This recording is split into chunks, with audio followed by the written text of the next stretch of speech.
News PM நேயர்களுக்கு வணக்கம்.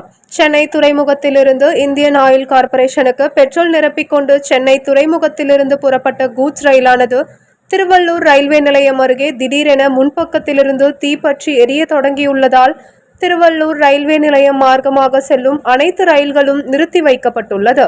மேலும் கூட்ஸ் வண்டியில் பெட்ரோல் உள்ள காரணத்தினால் உடனடியாக பற்றி எரிந்து கொண்டிருக்கும் கூட்ஸ் வாகனத்தை அணைப்பதில் காலதாமதம் ஏற்பட்டு வருவதால் தீயணைப்பு வீரர்கள் உள்ளிட்டோர் தீயணைப்பு வீரர்கள் கூட்ஸ் வாகனத்தை நெருங்குவதில் பிரச்சனை ஏற்பட்டுள்ளது.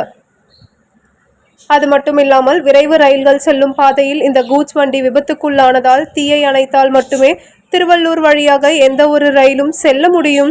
மேலும் தீ பற்றி எரியும் கூட்ஸ் வாகனம் அருகே குடியிருப்புகள் உள்ளதால் அவர்களை பத்திரமாக அப்புறப்படுத்தவும் தற்பொழுது ஏற்பாடுகள் நடைபெற்று வருகிறது.